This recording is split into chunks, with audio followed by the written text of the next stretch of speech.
Hi BTech first years. So നിങ്ങൾ ആദ്യമായിട്ട് ഒരു യൂണിവേഴ്സിറ്റി എക്സാം എഴുതാൻ പോവുകയാണ്. അപ്പൊ അതിന്റെ ഒരു എക്സൈറ്റ്മെന്റും ചെറുതായിട്ടൊരു പേടിയും ഒക്കെ എല്ലാവർക്കും ഉണ്ടാവും അല്ലെ? പേടിയുടെ ആവശ്യമൊന്നുമില്ല. അപ്പൊ എല്ലാവരും എന്തായാലും ലാസ്റ്റത്തെ ഒരു സ്റ്റേജിലായിരിക്കും, അതായത് റിവിഷൻ ഒക്കെ ചെയ്തുകൊണ്ടിരിക്കുകയായിരിക്കും. അപ്പൊ അതെന്തായാലും നടക്കട്ടെ.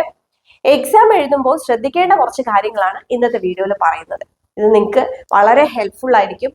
എപ്പോഴും നമ്മൾ എത്രയൊക്കെ പഠിച്ചാലും നമ്മൾ ആ ഒരു സമയത്ത് എങ്ങനെ അത് പ്രസന്റ് ചെയ്യുന്നു എന്നുള്ളതാണ് ഇമ്പോർട്ടന്റ്.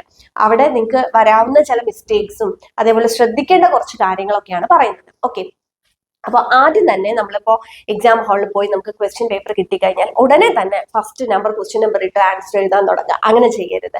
ആദ്യം നമ്മൾ ക്വസ്റ്റ്യൻ പേപ്പർ കംപ്ലീറ്റ് ആയിട്ട് ഒന്ന് റീഡ് ചെയ്ത് നോക്കുക. റീഡ് ചെയ്യാന്ന് വെച്ച് കഴിഞ്ഞാൽ വേർഡ് ബൈ വേർഡ് ആയിട്ടല്ല, എത്ര ക്വസ്റ്റ്യൻസ് ഉണ്ട്, എത്ര ഓരോ മോഡ്യൂളിൽ നിന്ന് എങ്ങനെയൊക്കെയാണ് ക്വസ്റ്റ്യൻസ് വന്നിരിക്കുന്നത് എന്നുള്ള ഒരു ഐഡിയ നമുക്ക് കിട്ടും.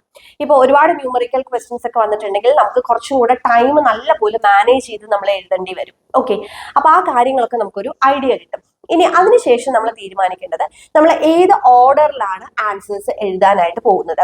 ഇപ്പോൾ ഏറ്റവും നല്ല ഒരു മെത്തേഡ് എന്ന് പറഞ്ഞു കഴിഞ്ഞാൽ കറക്റ്റ് നമ്മൾ ആദ്യത്തെ ക്വസ്റ്റ്യൻ പേപ്പറിലുള്ള അതേ ഓർഡറിൽ തന്നെ എഴുതുക എന്നുള്ളതാണ്.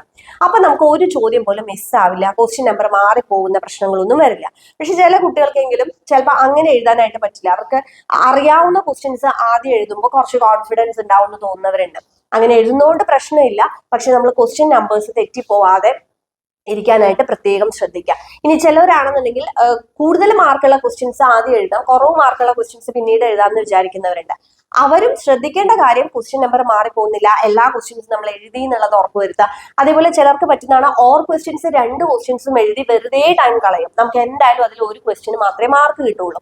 അപ്പൊ അങ്ങനെയുള്ള കാര്യങ്ങളൊക്കെ നമ്മൾ ഈ ഓർഡർ മാറ്റി എഴുതുമ്പോൾ നമുക്ക് സംഭവിക്കുന്ന കാര്യങ്ങളാണ്. അത് പ്രത്യേകമായിട്ട് ശ്രദ്ധിക്കാം.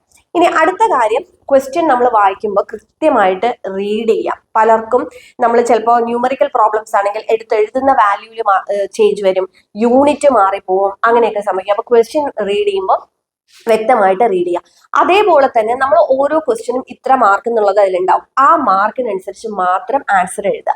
നമ്മളിപ്പോൾ ഒരു 3 മാർക്കിന്റെ ക്വസ്റ്റ്യൻ ആണ്, നമ്മൾ കുറെ എഴുതി വെച്ചാൽ നമുക്ക് ആ 3 മാർക്ക് കിട്ടുള്ളൂ. അപ്പൊ നമുക്ക് ഏതെങ്കിലും ചോദ്യം കുറെ അറിയാമെന്ന് പറഞ്ഞാൽ അത് ഒരുപാട് എഴുതിയിട്ട് കാര്യമില്ല. മാർക്കിനനുസരിച്ച് മാത്രം ആൻസർ എഴുതാം.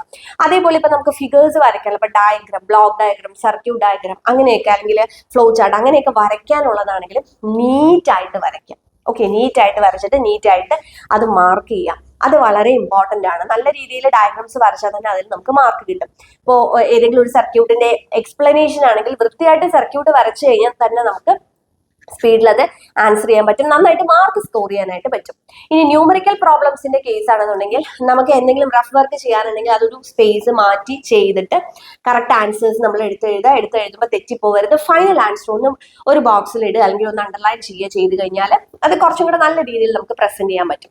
പിന്നെ പലർക്കും സംഭവിക്കുന്നതാണ്, നമ്മളൊരു ആൻസർ എഴുതി കുറച്ച് കഴിയുമ്പോഴാണ് അത് തെറ്റാണെന്ന് മനസ്സിലാവും. അപ്പൊ അവിടെ കുറെ വെട്ടി കുത്തി അല്ലെങ്കിൽ ഓവർ റൈറ്റ് ചെയ്ത് അങ്ങനെയൊക്കെ എഴുതാതിരിക്കുക. നമ്മുടെ ആൻസർ പേപ്പർ എപ്പോഴും വളരെയധികം നീറ്റ് ആയിരിക്കണം.